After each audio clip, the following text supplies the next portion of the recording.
बच्चों वेलकम। इस वीडियो में हम ह्यूमन रिप्रोडक्टिव सिस्टम के अंतर्गत जो है फीमेल रिप्रोडक्टिव सिस्टम स्त्री जनन तंत्र के अंदर हम देखने वाले हैं कि ये ओविडक्ट या फेलोपियन ट्यूब जिसे हम अंडवाहिनी या फेलोपियन नलिका कहते हैं, इसके बारे में थोड़ा विस्तार से देखेंगे। और हम यूट्रस जिसे हम गर्भाशय कहते हैं उसके बारे में हम विस्तार से देखने वाले हैं। और बाकी का वीडियो मैंने बना रहा हूँ और ओवरीज का वीडियो ऑलरेडी इसमें अवेलेबल है, आप देख सकते हैं प्लेलिस्ट में जाके।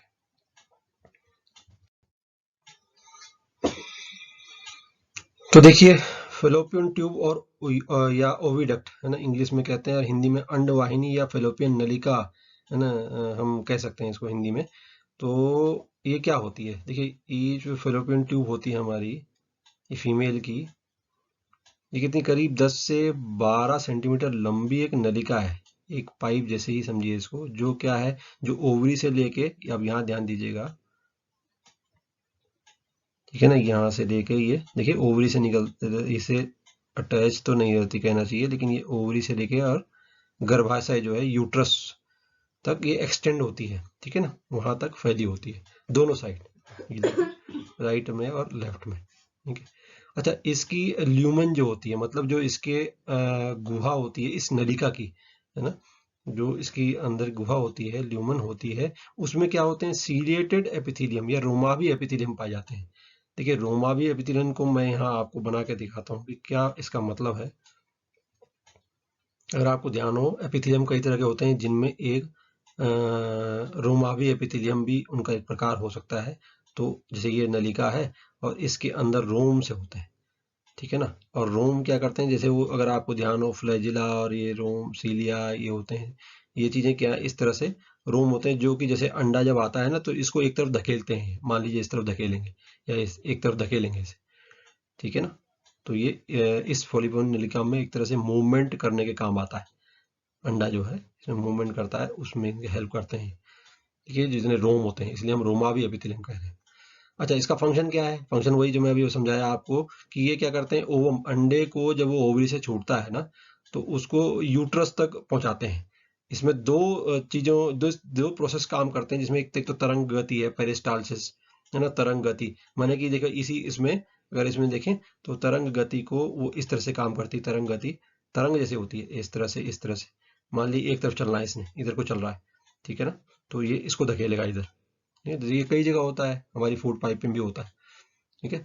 तो ये तरंग गति जो है इस तरह से, मान लीजिए इस तरफ चल रहा है, तो तरंग गति। और सीलियर रिएक्शन तो मैंने बताया, ठीक है। तो रोमा भी एपिथेलियम इसलिए होता है, जो ये एक तरफ मूवमेंट करेंगे, ये सीलिया जो है, जिससे कि ये अंडा एक तरफ बढ़ेगा, अंदर की तरफ बढ़ेगा, जनरली गर्भाशय की तरफ बढ़ रहा होता है, ठीक है। और ये तो इसका काम है। अच्छा, जो ये फेलोपियन ट्यूब है, इसको हम तीन भागों में बांट सकते हैं। तीन भाग कौन कौन से हैं, आप यहाँ ध्यान दीजिए, इस डायग्राम को देखिए, कौन कौन से। एक तो ये वाला रीजन सबसे पहला, जो ओवरी के बिल्कुल नजदीक है, जिसे बोलते हैं इनफंडिबुलम। बेटा, ये हिंदी में भी ऐसा ही इनफंडिबुलम ही कह रहे हैं, ठीक है। और इनफंडिबुलम का जो ये सिरा होता है, ये वाला सिरा आप देख रहे हैं, ये कुछ अंगुलियों के समान संरचनाएं हैं, प्रवर्ध निकले हुए हैं। इनको क्या बोलते हैं? इनको कहते हैं हम फिम्बरी। क्या कहते हैं? फिम्बरी, ठीक है। फिम्बरी हिंदी में भी ऐसे ही लिखा जाता है, फिम्बरी, ठीक है। इनफंडिबुलम की ये फिम्बरी है, ठीक है। और इनमें जो छिद्र होते हैं, जो उनको ऑस्टियम कहते हैं, ठीक है। इसके छिद्र जो ऑस्टियम कहते हैं, इसके छिद्र को, जो इनफंडिबुलम के छिद्र को हम ऑस्टियम कह रहे हैं।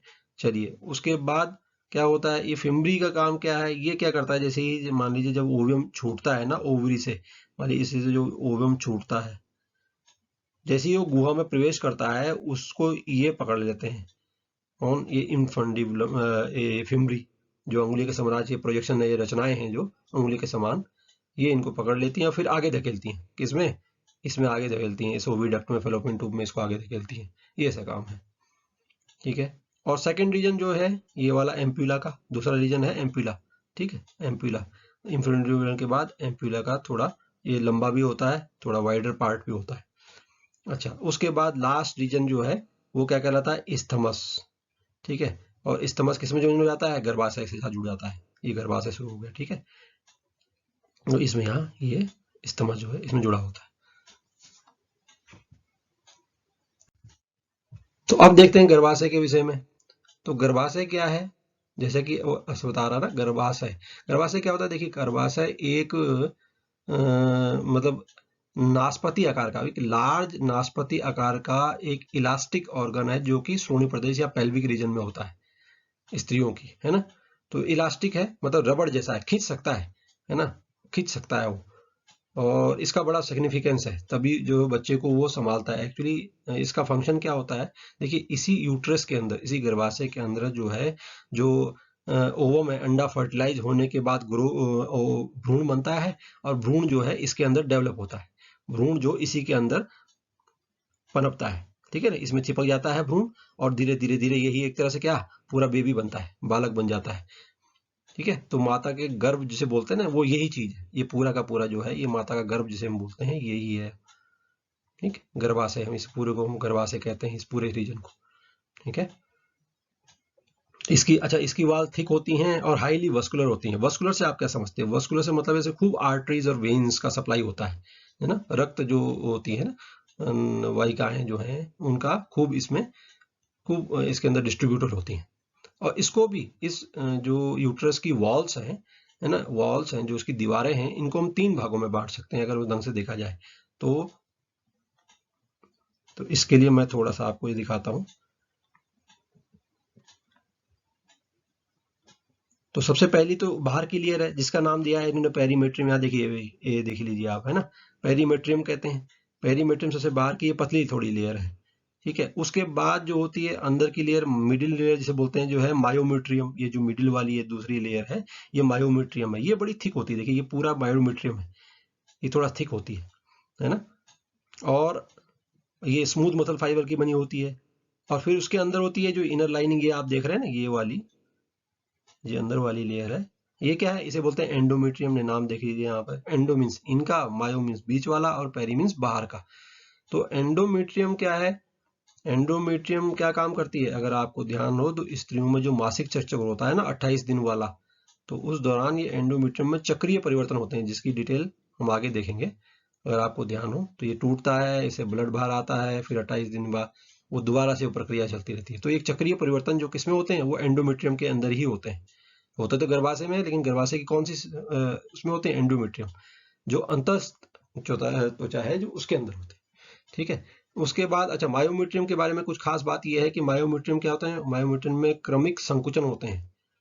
संकुचन जो होता है उस दौरान, कब, जब बच्चे का जन्म होता है, जब बेबी की डिलीवरी हो रही होती है ना, तो क्योंकि बच्चा यहाँ बन रहा होता है, बच्चा यहाँ पनप रहा होता है, जब वो पूरा बन जाता है और बाहर आने के लिए होता है, तो इसमें, ठीक है ना, ये जो मसल्स हैं इसकी, ये बहुत, तभी तो ये मजबूत होती हैं। ये मोटा, इस तरह भी इसका मोटा होता है, ये मजबूत भी होती हैं, और इनमें संकुचन होता है जिससे कि बच्चा जो है यहाँ से फिर ये बाहर आ जाता है। ठीक है, ये हेल्प करता है बच्चे को बाहर लाने में।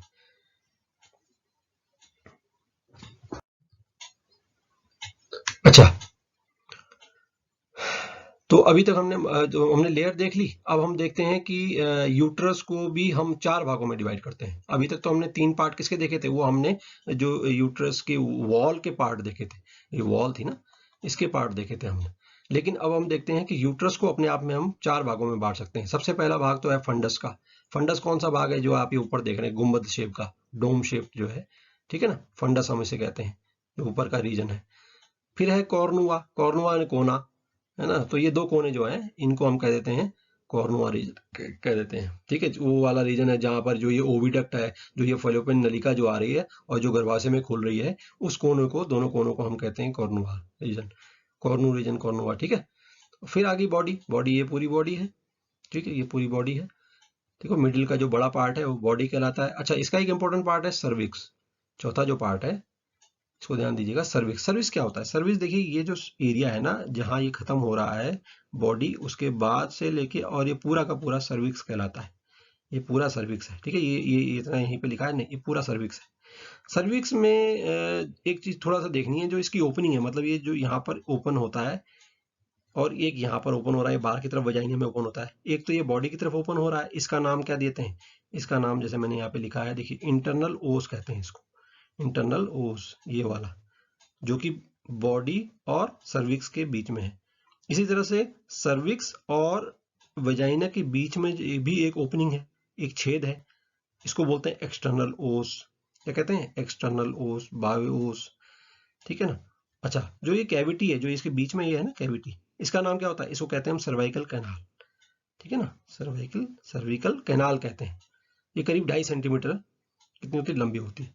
दो के बीच, कौन सी, किसके बीच? ये इंटरनल ओस और एक्सटर्नल ओस के बीच ये नलिका जो है, इसको हम सर्वाइकल कैनाल कहते हैं, या इस पूरी रीजन को हम सर्वाइक्स भी कहते हैं, ठीक है। ये पूरा रीजन जो है सर्वाइक्स का है, और इसमें जो ये नलिका है इसको हम सर्वाइकल कैनाल का नाम दे रहे हैं, ठीक है। अच्छा, और इसमें क्या होता है, देखिए इसका काम क्या होता है, ये जो एक्चुअली क्या है, जो इसमें ग्लैंड्स होती हैं ना, वो एक प्रोटेक्टिव प्लग सिक्रीट करती हैं, एक बंद सिक्रीट करती है, बंद बंद समझ लीजिए, क्या कहेंगे। एक्चुअली जब प्रेगनेंसी अगर हो जाती है ना, जब प्रेगनेंसी ठहर जाती है, हो जाती है, तो ये यहाँ से बंद हो जाता है, ठीक है, ये बंद हो जाता है। तो ये बंद जो लगाने का काम है, ये कौन करता है? ये सर्विक्स की ग्लैंड्स करती हैं, ऐसा सिक्रीशन देती हैं, ऐसा श्रावण करती हैं, जिससे ये यहाँ पे प्लग लग जाता है, ये बंद हो जाता है, ठीक है। चलिए, तो ये था दोनों के बारे में।